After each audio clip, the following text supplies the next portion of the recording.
Nuclear fission. अब बात करते हैं न्यूक्लियर फिजन, क्योंकि अभी बाइंडिंग एनर्जी हमने पढ़ी है। अब बाइंडिंग एनर्जी में जो अनस्टेबल न्यूक्लियस होते हैं वो फिजन और फ्यूजन प्रोड्यूस करते हैं। तो फिजन क्या होता है? Breaking of nucleus. देखिए नाम ही याद करिए, फिश, फिश का मतलब ब्रेक, फिजन मतलब ब्रेकिंग, फ्यूजन फ्यूज कर दिया, दो चीजों को फ्यूज कर दिया, फ्यूजन मतलब कंबाइनिंग। तो फिजन कहां होगा? सोचिए, अपना दिमाग खुद ही लगाइए। ये बाइंडिंग एनर्जी कर्व है, तो जो बड़ा होगा यहीं पर तो फिशन होगा, और जो छोटा होगा यहां पे फ्यूजन होगा, और दोनों ही अनस्टेबल है। तो फिजन भी टेक प्लेस कर सकता है और फ्यूजन भी टेक प्लेस कर सकता है। ठीक है, अब इसके कुछ पॉइंट्स देख लेते हैं। The process of splitting of a heavy nuclear into two lighter nuclear comparable mass is known as fission. और फ्यूजन दोनों ही लिबरेशन ऑफ एनर्जी होती है, एनर्जी निकलती है। Now, the phenomena of nuclear fission was discovered by scientists Otto Hahn and F. Starman and was explained by Neil Bohr and J. A. Wheeler on the basis of liquid drop model of the nucleus. उन्होंने माना कि ये यहां से कोई टकराया, model टूटा और टूटकर दो पार्ट में बिगड़ गया, फिर से टकराया, फिर टूटा, जैसे अमीबा से स्प्लिट होकर डॉटर अमीबी बनती है, बिल्कुल उसी तरीके से ये न्यूक्लियस से फर्दर रिएक्शन बन गई। चेन रिएक्शन क्या हुआ? इसी को चेन रिएक्शन भी बोलते हैं कि एक बार टकराया टूटा, फिर एक बार टकराया टूटा, फिर एक बार, जैसे 2 से 4, 4 से 16, 16 से 32, 32 से 64, 64 से और आगे डबल हो गया जाके, तो इसे बोलते हैं चेन रिएक्शन। और ये क्या है? Uncontrollable chain reaction. Controllable chain reaction क्या होती है कि 2 से 4 बने तो हमने उन दो को कैप्चर कर लिया, एब्जॉर्ब कर लिया, कहीं नहीं जाने दिया। फिर 2 से 4 बने तो उन दो को कैप्चर कर लिया, फिर 2 से 4 बने तो दो को कैप्चर कर लिया। तो ये कांस्टेंट रिएक्शन चल रही है, तो ये कंट्रोलेबल चेन रिएक्शन हो गई। अनकंट्रोलेबल चेन रिएक्शन मतलब 2 से 4, 4 से 8, 8 से 16, 16 से 32, 32 से 64, 64 से 128, ये अनकंट्रोलेबल चेन रिएक्शन हुई।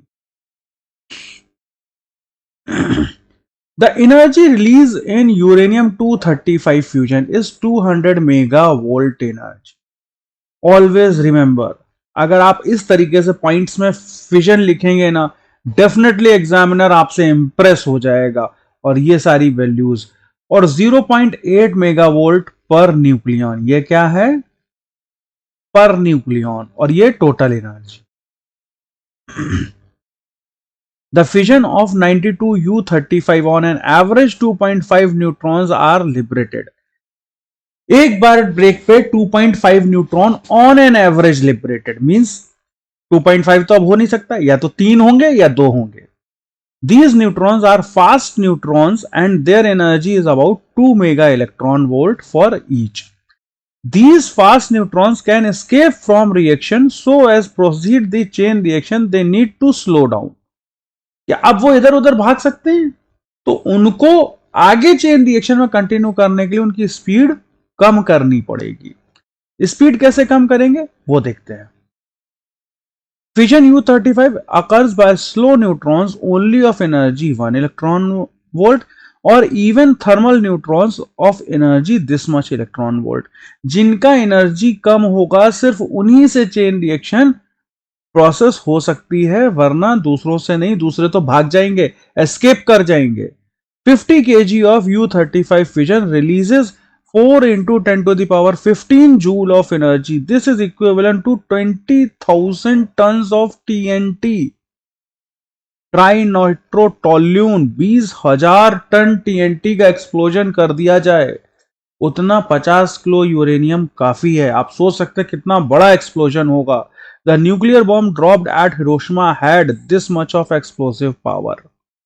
जो हिरोशिमा पे न्यूक्लियर बॉम्ब ड्रॉप हुआ था उसके पास इतनी एक्सप्लोसिव पावर थी।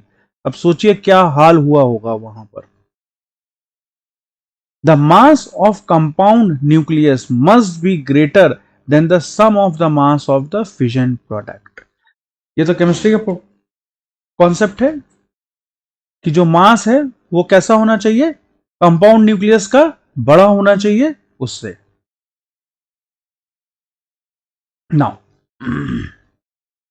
it may be pointed out the binding energy of a compound nucleus must be less than the fission product. देखिए ये दोनों पॉइंट बहुत इंपॉर्टेंट है, आपको याद करने। जो बाइंडिंग एनर्जी है फिशन प्रोडक्ट से कम होनी चाहिए, तभी तो वो फिज होगा, तभी तो टूटेगा। उसकी बाइंडिंग एनर्जी ज्यादा हो जाएगी तो वो टूटेगा ही नहीं, है ना। It may be pointed out that it is not necessary that each fusion of uranium the two fragment of this and this। कह रहे कोई जरूरी नहीं है कि यही दो कंपोनेंट बने, कोई भी कंपोनेंट बन सकते हैं। एनी अनस्टेबल आइसोटोप बन सकता है ऑफ दिस वेट, तो कोई जरूरी नहीं है कि ये कंपोनेंट बने। तो fission is over here. Now nuclear fusion. Fusion मैंने आपको पहले ही बोला कि छोटे छोटे न्यूक्लियस में बनेगा, छोटे छोटे न्यूक्लियस को कंबाइन कर दिया जाए। In a nuclear fusion, two or more lighter two nuclei combine to form single heavy nuclei. The mass of single nucleus formed is less than the sum of the masses of the parent nuclei. This mass difference releases a tremendous amount of energy. कह रहे हैं भाई जो दो nucleus का मास था, जब उनको कंबाइन कर दिया गया तो उनका मास रिड्यूस हो गया, और जो डिफरेंस इन मास था उसकी वजह से एक huge sum of amount energy release हुई। तो दोनों ही एक्सोथर्मिक रिएक्शन है, फिजन भी एक्सोथर्मिक है और फ्यूजन भी एक्सोथर्मिक रिएक्शन है। For fusion high pressure 10 to the power 6 atmosphere, high temperature 10 to the power 7 kelvin is required. इसीलिए फ्यूजन रिएक्टर बनाने में प्रॉब्लम होती है। इसीलिए हम कहते हैं कि fusion is a difficult process, हम उसको इतनी जल्दी अचीव नहीं कर सकते हैं। अगर फ्यूजन मान लीजिए हम उसको इतनी जल्दी अचीव कर ले फ्यूजन, तो फ्यूजन तो हमारे लिए एनर्जी का एक नया सोर्स हो जाएगा।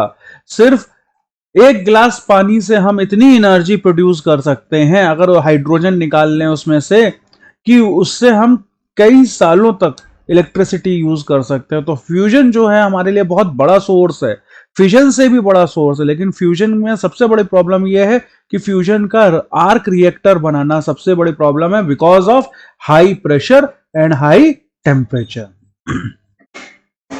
सो this is also known as thermonuclear reaction. अब मान लीजिए कभी आपसे पूछ लिया जाए, वाइवा में पूछ लिया जाए या क्वेश्चन में पूछ लिया जाए कि what do you mean by thermonuclear reaction, तो this is the thermonuclear reaction. There are three examples of energy liberating fusion reaction written in terms of neutral atom process proton to proton. Now these are the three examples which you can see over here. They react first only hydrogen, it becomes deuterium, then this deuterium and hydrogen it becomes triform of hydrogen and gamma rays are liberated, then this again reacting with it forms hydrogen and hydrogen, then this again hydrogen will be liberated and giving you 26.73 mega electron volt of energy. Now proton and proton chain takes place in the interior of the sun and other star. proton and proton chain जो reaction इन्होंने दिखाया कि कहां take place होता है, interior of the suns और star. Each gram of suns mass contain this many of the protons. If all these protons were fused into helium, the energy released would be this much kilowatt hour. If sun were to continue to radiate its present rate, it would take 75 into 10 to the power 9 years to exhaust its supply of proton, and that is very long time. सन क्या है? सन एक star है। सन से भी बड़े बड़े stars हैं जिनके पास एनर्जी है, और कोई जरूरी नहीं है हमारी गैलेक्सी में एक सन है हमारे पास, लेकिन बहुत सारी गैलेक्सीज ऐसी हैं जिनमें एक से ज्यादा सन है। For the same mass of the fuel the energy release fusion is much larger then in fission. मैंने आपको पहले ही बताया कि फ्यूजन जो है वो ज्यादा लार्ज है, वो ज्यादा एनर्जी प्रोड्यूस करता है मास के रिक्वायरमेंट में। अगर इतना मान लीजिए 50 केजी हमने यूरेनियम ले लिया और 50 केजी हमने प्रोटॉन्स ले लिए, तो जो हमें फ्यूजन से एनर्जी मिलेगी वो ज्यादा होगी in comparison to the fission. Now what does the plasma, जैसे कहा जाता है कि जो थर्ड स्टेज है वो प्लाज्मा है, solid liquid gas and plasma. तो they are saying what is the plasma, the temperature of the order of 10 to the power 8 kelvin required for thermonuclear reaction leads the complete ionization of atom light elements. अब कितना temperature चाहिए था? 10 to the power 8 kelvin temperature चाहिए था. The combination of basic nuclei and electron cloud is known as plasma. कह रहे हैं जो न्यूक्ली होता है और एक इलेक्ट्रॉन का क्लाउड टाइप का स्ट्रक्चर बन जाएगा, उसका जो कॉम्बिनेशन होगा वो प्लाज्मा होगा. That will be neither solid nor liquid nor gas. It is a next stage that is known as plasma. The enormous gravitational field of sun confines the plasma in the interior of the sun. कह रहे हैं अब plasma में क्या होगा? बहुत ज्यादा gravitational field होगा. The main problem to carry out the fission in the laboratory to contain plasma at temperature of this. सबसे बड़ी प्रॉब्लम यह है कि इतना टेम्परेचर हम मेंटेन कैसे करेंगे laboratory.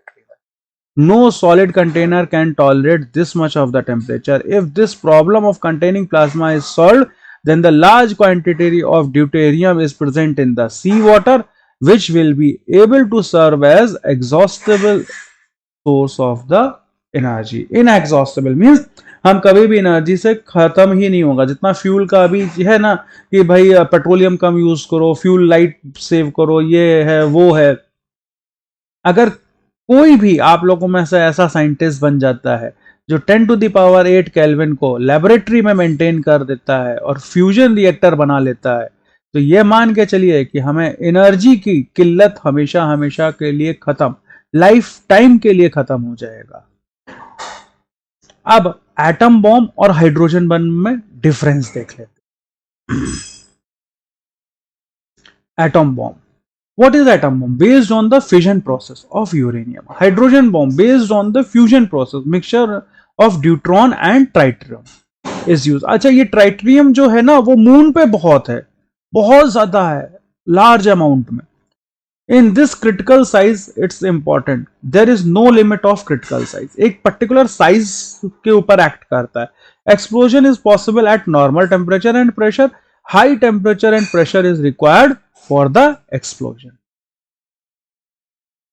Less energy is released compared to the hydrogen bomb, more energy released as compared to the atom bomb, so it is more dangerous than the atom bomb. आप समझ रहे हैं ना कि अगर हिरोशिमा नागासाकी पे न्यूक्लियर बॉम्ब ड्रॉप हुआ था तो वो लेस डिजास्टरस था. उसी की जगह अगर हाइड्रोजन बॉम्ब ड्रॉप होता तो वो ज्यादा डिजास्टरस होता.